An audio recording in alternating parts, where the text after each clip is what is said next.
देवी सप्तशती दुर्गा सप्तशती चतुर्थ प्रारंभ। इंद्र आदि देवताओं द्वारा देवी की स्तुति। सिद्धि की इच्छा करने वाले पुरुष जिनकी सेवा करते हैं तथा देवता जिन्हें सब ओर से घेरे रहते हैं, उन जया नामावली दुर्गा देवी का ध्यान करें। उनके श्री अंगों की आभा काले मेघ के समान श्याम है। वे अपने कटभों से शत्रु समूह को भय प्रदान करती हैं। उनके मस्तक पर आबद्ध चंद्रमा की रेखा शोभा पाती है।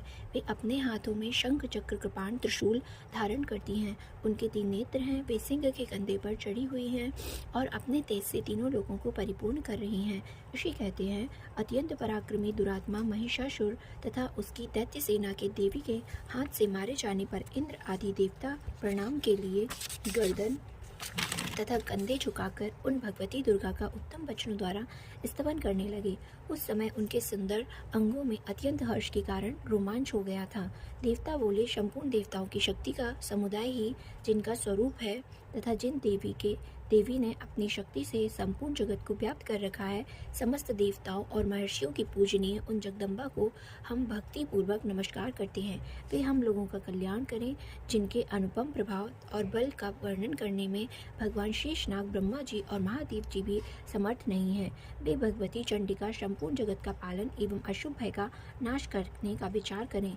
जो पर पुण्यात्माओं के घरों में स्वयं ही लक्ष्मी रूप से, पापियों के यहाँ दरिद्रता रूप से, शुद्ध अंतःकरण वाले पुरुषों के हृदय में बुद्धि रूप से, सत्पुरुषों में श्रद्धा रूप से तथा कुलीन मनुष्य में लज्जा रूप से निवास करती हैं, उन आप भगवती दुर्गा को हम नमस्कार करते हैं। देवी, आप संपूर्ण विश्व का पालन कीजिए। देवी, आपके इस अचिंत्य रूप का, असुरों का नाश करने वाले सभी भारी पराक्रम का तथा समस्त देवताओं और दैत्यों के समक्ष युद्ध में प्रकट किए हुए आपके अद्भुत चरित्रों का हम किस प्रकार वर्णन करें। आप संपूर्ण जगत की उत्पत्ति के कारण हैं।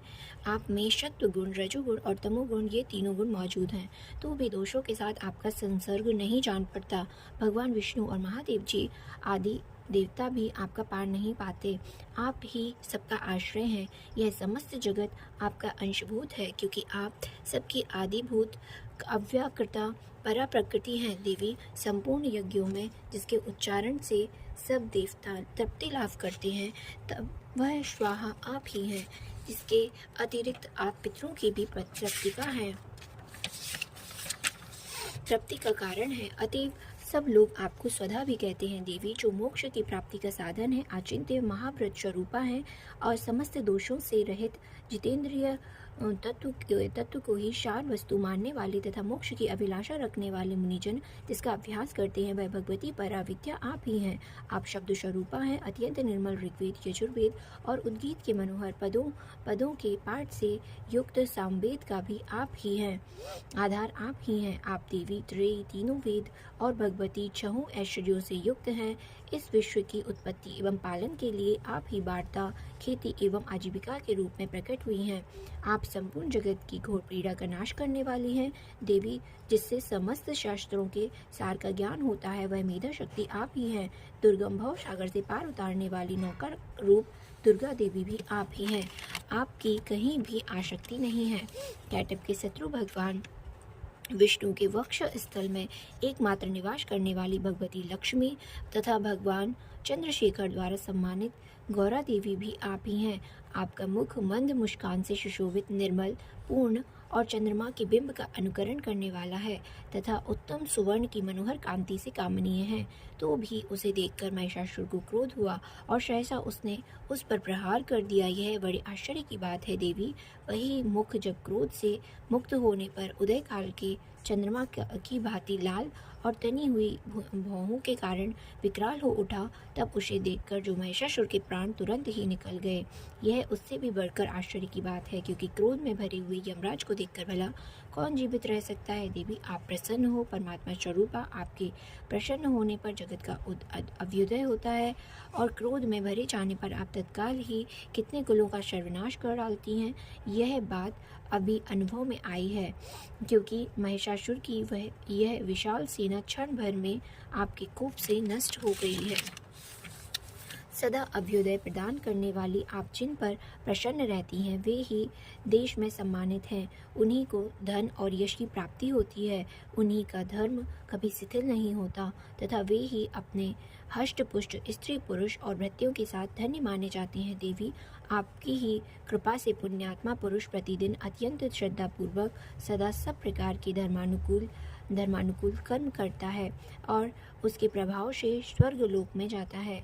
इसलिए आप तीनों लोकों में निश्चय ही मनोवांछित फल देने वाली हैं। माँ दुर्गे, आप स्मरण करने पर सब प्राणियों का भय हर लेती हैं और स्वस्थ पुरुषों द्वारा चिंतन करने पर उन्हें परम कल्याणमयी बुद्धि प्रदान करती हैं। दुख दरिद्रता और भय हरने वाली देवी, आपके सिवा दूसरी कौन है उसका जिसका चित्त सबका उपकार करने के लिए सदा ही दयाद्र रहता हो। देवी, इन राक्षसों के मारने से संसार को सुख मिले तथा ये राक्षस चिरकाल तक नरक में रहने के लिए भले ही पाप करते रहे हों, इस समय संग्राम में मृत्यु को प्राप्त होकर स्वर्ग लोक में जाएं, निश्चय ही यही सोचकर आप शत्रुओं का वध करती हैं। आप शत्रुओं पर शस्त्रों का प्रहार क्यों करती हैं? समस्त अश्रों को दृष्टिपात मात्र से ही भस्म क्यों नहीं कर देती? इसमें एक रहस्य है। ये शत्रु भी हमारे शस्त्रों से पवित्र होकर उत्तम लोकों में जाए। इस प्रकार उनके प्रति भी आपका विचार अत्यंत उत्तम रहता है। खड्ग के तेज पुंज की भांति भयंकर दीप्ति से तथा आपके त्रिशूल के अग्रभाग की घनीभूत प्रभा से चौंधिया कर जो अश्रों की आंखें फूट नहीं गईं, उसमें कारण यही था कि वे मनोहर रश्मियों से युक्त चंद्रमा के समान आनंद प्रदान करने वाली आपके इस सुंदर मुख का दर्शन करते थे। देवी, आपका शील दुराचारियों के बुरे बर्ताव को दूर करने वाला है। साथ ही यह रूप ऐसा है जो कभी चिंतन में नहीं आ सकता और जिसकी कभी दूसरों से तुलना भी नहीं हो सकती तथा आपको बल और पराक्रम तो उन दैत्यों का भी नाश करने वाला है जो कभी देवताओं के पराक्रम को भी नष्ट कर चुके थे। इस प्रकार आपने अशत्रुओं पर भी अपनी दया ही प्रकट की है। वरदायिनी देवी, आपके इस पराक्रम की किसके साथ तुलना हो सकती है तथा शत्रुओं को भय देने वाला एवं अत्यंत मनोहर ऐसा रूप भी आपके सिवा और कहाँ है? हृदय में कृपा और युद्ध में निष्ठुरता, ये दोनों बातें तीनों लोगों के भीतर केवल आप में ही देखी गई हैं। माता, आपके शत्रुओं का नाश करके इस समस्त त्रिलोक की रक्षा की है।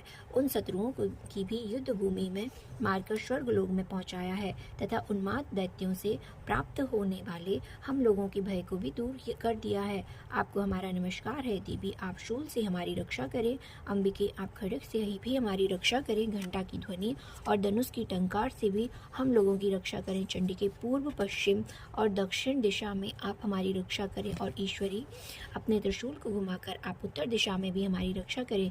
तीनों लोकों में आप में जो परम सुंदर और अत्यंत भयंकर रूप विचरते रहते हैं, उनके द्वारा भी आप हमारी तथा इस भूलोक की रक्षा करें। अंबिके, आपके कर पल्लवों में शोभा पाने वाले खड्ग, शूल और गदा आदि जो अस्त्र हों, उन सबके द्वारा आप सब ओर से हम लोगों की रक्षा करें। ऋषि कहते हैं, इस प्रकार जब देवताओं ने जगत माता दुर्गा की स्तुति की और नंदनवन के दिव्य पुष्पों एवं गंध चंदन आदि के द्वारा उनका पूजन किया, फिर सब ने मिलकर जब भक्ति पूर्वक दिव्य धूपों की सुगंध निवेदन की, तब देवी ने प्रसन्न बदन होकर प्रणाम करते हुए सब देवताओं से कहा। देवी बोली, देवताओं, तुम सब लोग मुझसे जिस वस्तु की अभिलाषा रखते हो उसे मांगो। देवता बोले, भगवती ने हमारी सब इच्छा पूर्ण कर दी, अब कुछ भी बाकी नहीं है, क्योंकि हमारा यह शत्रु महिषासुर मारा गया। महेश्वरी, इतने पर भी यदि आप हमें और वर देना चाहती हैं तो हम जब आपका स्मरण करें तब आप दर्शन देकर हम लोगों के महान संकट